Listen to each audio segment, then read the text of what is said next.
Hey guys, and welcome back to another episode of Wrong Ones. So this is a special episode for the IPL auction where we're going to be looking back at the teams, what they signed, what they didn't. Did they get everything they needed to? Did they pay the right prices, or were the prices too inflated? I mean, there were some pretty insane numbers going around at that auction. Then we're going to look at our predictions, which I can tell you not many of them were very right, because that's just the way we work on this channel. Hardly ever get anything right in terms of predictions.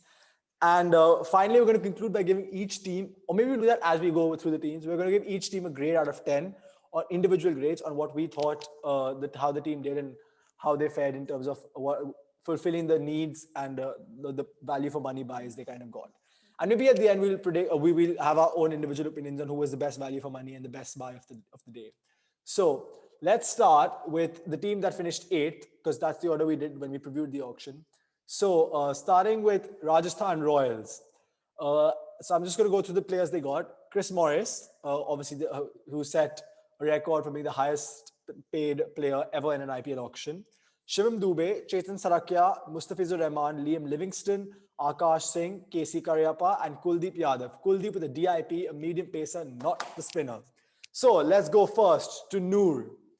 Noor, what do you think of Rajasthan Royals? Did they get everything they needed to, or was there anything they missed out?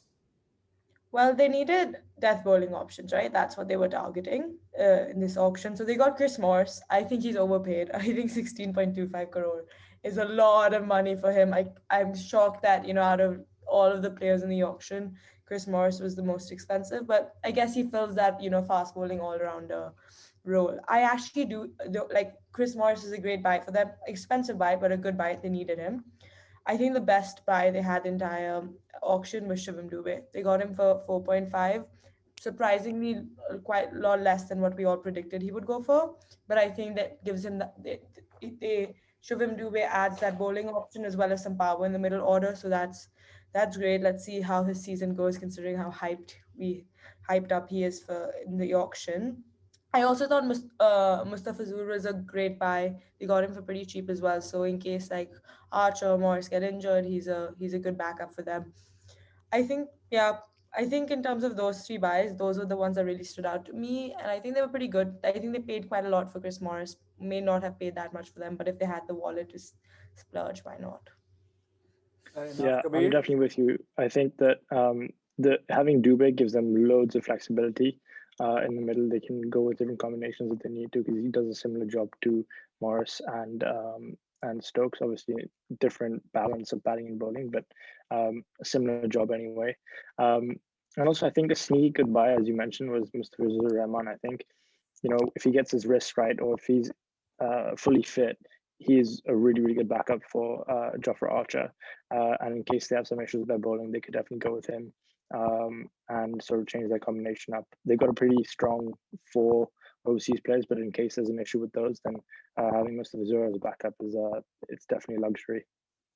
Yeah, I think what you guys just said is definitely correct. And I think the only thing with Mustafizur Rahman is a bit similar to Andrew Ty as a bowling option, as in they are more cutter bowlers who bowl the odd quicker delivery.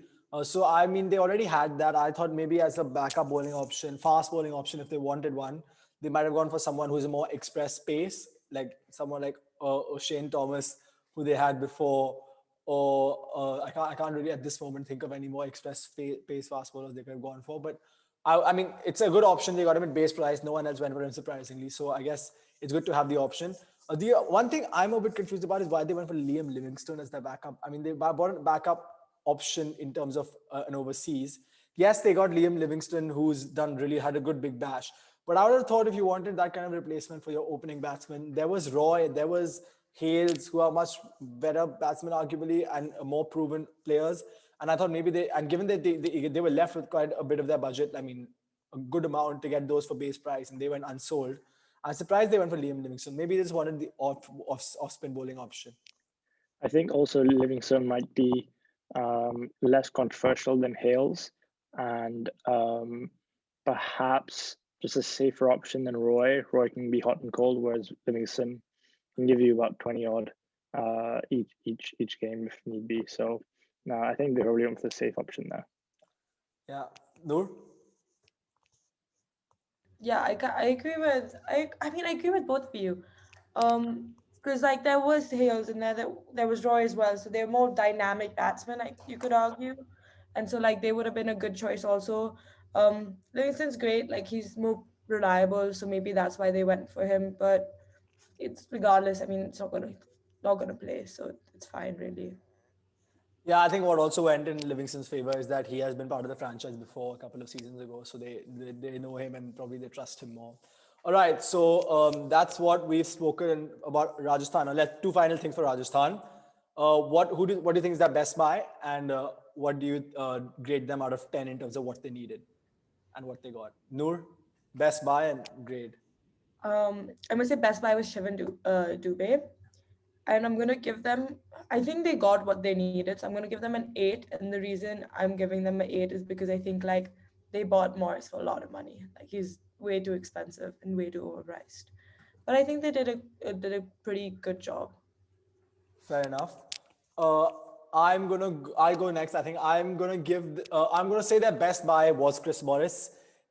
Even though they paid so much money for him, I think the value skill set he brings is very important to their team. Because if you now look at their team, they have a team where they could potentially play Jaiswal, Butler, Samson, Stokes, and then have a 5, 6, 7, 8 of Dube, Tewatia, 5, 6, 7 of Dube, Tewatia, and Morris, and then Jofra coming in at 8. As I was telling someone actually, that this kind of a team reminds me a lot of England. If it's on, it could kill any team out there because it's got match winners from 1 to 8. But if the risks aren't coming off, they could end up being 100 all out, 110 all out. So I think they've gone with a risky strategy. I mean, they've got a lot of match winners, so they've gone with a risky strategy. So I think my grade for them this auction would be probably an 8, a 9. Actually, I don't think what more they could have done, like what else they could have added from what was available in the auction. Maybe they should have gone for Kedar Jadhav because they needed a bit of an Indian experienced bat somewhere in the middle order. They don't really have many Indian quality players, and they've already let Robin Uthappa go. So I'd say that's the only thing they could have probably done better.